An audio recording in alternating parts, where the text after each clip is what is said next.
अशा प्रकारचा उद्देश असेल की ज्याच्यामध्ये इतरांचा अपमानच करायचा आहे असा स्पष्ट उल्लेख आपल्याला दिसतो, असा स्पष्ट संदर्भ दिसतो, तेव्हा त्यांनी तो अपमान केलेलाच आहे असं प्रथमदर्शनी गृहीत धरणं आवश्यक आहे। या प्रकरणामध्ये आज आम्ही त्यांचं कॉन्व्हर्सेशन वाचून दाखवमध्ये बरंचसं कॉन्व्हर्सेशन हे प्रशांत कोरटकर यांनी अत्यंत वाईट आणि घाणेरड्या शिव्या दिलेलं असल्यामुळे ते वाचून दाखवलं नाही, ते न्यायाधीश वाचतील।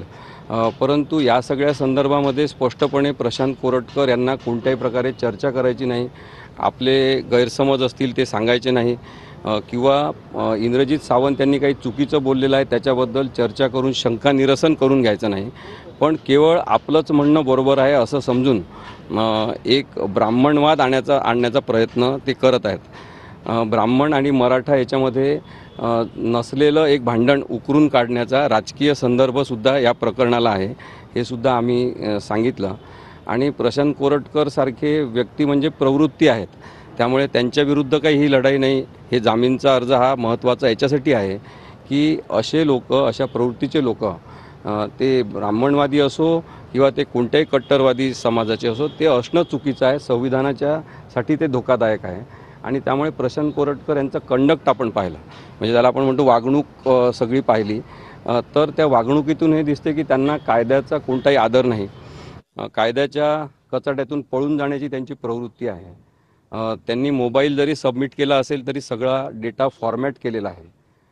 त्यांच्या वकिलांतर्फे जरी सांगण्यात आलं की CDR रिपोर्ट काढलेला होता, त्याच्यामुळे त्यांनी कॉल केलेला आहे हे स्पष्ट दिसते, परंतु आणखी काही गोष्टी मोबाईलमध्ये होत्या का ह्या तपासण्यासाठी कोणताही वाव प्रशांत कोरटकर यांनी ठेवलेला नाही, कारण की ते शातीर बदमाशाप्रमाणे याच्यात वागलेले आहेत।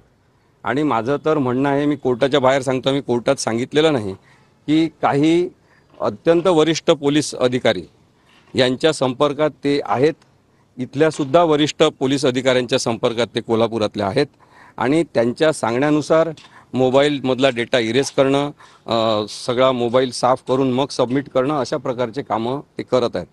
जर त्यांचं सगळं खरं आहे, त्यांचा उद्देश चांगला होता, तर मग दुसरा मुद्दा महत्त्वाचा ठरतो की प्रशांत कोरटकर यांना एवढा राग कशाचा आला, एवढा राग कोणत्या व्हिडिओचा आला ज्याच्यामध्ये इंद्रजित सावंत यांनी एखादं ब्राह्मणद्वेषी वक्तव्य केलेलं आहे।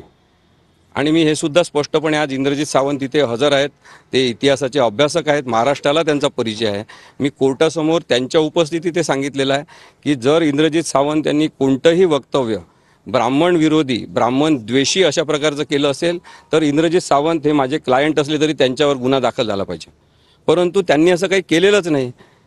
त्यामुळे ज्या आधारे प्रशांत कोरटकर यांना राग आला तो व्हिडिओ कोणता होता हे प्रशांत कोरटकर यांना अटक केल्याशिवाय तर कळणार नाही। प्रशांत कोरटकर कायद्याला कोणतेही सहकार्य करत नाही आणि त्यामुळे त्यांना जामीन मिळायला नको अशा प्रकारचा आज युक्तिवाद आम्ही केलेला आहे आणि उद्या यावर न्यायालय निर्णय देईल।